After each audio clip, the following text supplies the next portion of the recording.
Kumusta guys? Ito tayo muli tayong magre-react kay Jerome Ebardome, ang Elvis Presley ng Pinas, the magnetic icon. Ayan, shoutout sa mga ka-Geromantics natin dyan.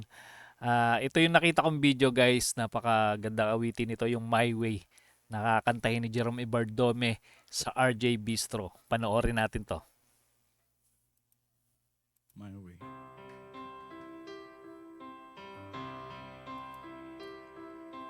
And now the end is near. Grabe. Napakaswabe talaga ng boses. The Ibang klase. final curtain, my friend, I'll say it clear. Ganda ng jacket niya. Action star ano, yung dating ni Jerome. I'll state my case, of which I'm certain. I've lived a life that's full.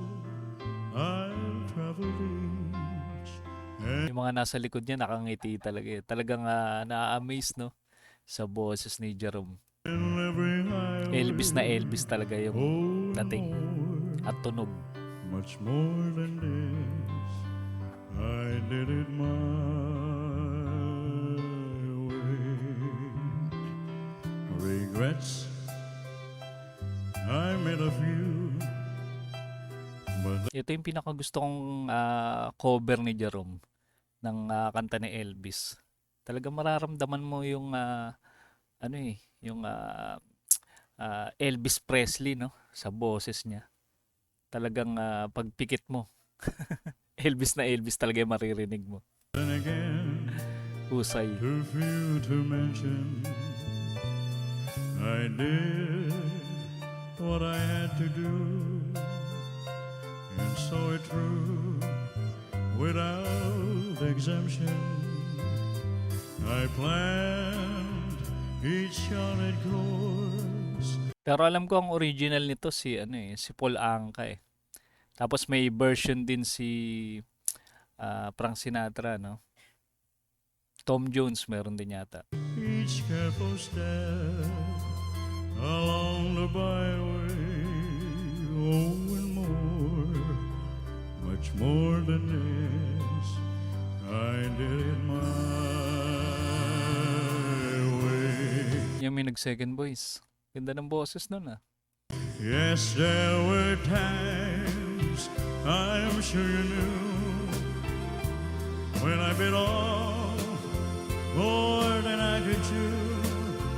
But through it all, when they Masyado nga lang emotional no, tong kanta na My Way. Kaya minsan ginagamit din to sa ano eh, alam nyo na. Hindi ko nababanggitin kung anong okasyon, di ba? Dahil medyo malungkot yung tema ng kanta. was down, I ate it up and spit it out. I faced it all, and I stood tall and did it my Grabe no? Yung hagod ng boses na yon, Elvis talaga eh. Yung ano ba tawag doon? Yung parang may pa-piyok effect no? Pero hindi siya piyok eh, talagang style. Style ni Elvis sa pagkanta niya. way. I've loved, I've laughed and cried, I've had my fill. Maraming ang mga artist na gumaya nun, di ba? Isa na dito yung mga Pinoy artist natin nun. Yan, yung mga ballader natin, medyo ginagaya yung style ni Elvis. Yung papiyok-piyok. My share of losing, and Pati sa ibang bansa rin. as tears subside, I find it all so amusing to think I did all that, and may I say, Tahimik yung audience eh. Talagang ninanamnam no? Yung boses ni Jerome.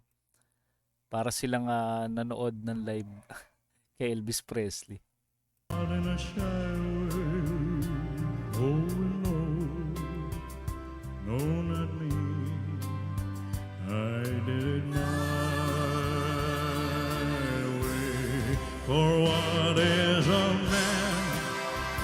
Kala ko ano lang 'to, parang -1. Meron nagta-trumpet 'no, live pala. What has he got? O baka sinasabayan lang, If not himself, backing track. then he has not to say the words he truly feels, and not the words Ayun, oh, gustong-gusto ko yun. Yung part na yun, yung boses niya dun. Sarap pakinggan. kneels. The record Panalo. shows I took the blows and did it my way. The record shows I took the blows and Talaga inaral ni Jerome yung style ng boses ni Elvis, ano? Tingin ko sa ano to pinapanood niya siguro no sa YouTube yung mga old videos ni Elvis Presley. Kaya nakuha niya yung style din. Naaral niya mabuti. Ayun no, di ba? Magano. Grabe. Ibang klase ka talaga, Jerome. O, di ba guys, isa na namang malupit na performance mula kay Jerome Ibardome ang ating napanood. Yung kanyang napakalupit na version ng My Way. Sa mga hindi pa nakasubscribe sa ating munting channel, mag-subscribe na kayo para ma-notify kayo sa mga susunod nating upload. Kita-kits ulit tayo sa mga susunod pang reaction video.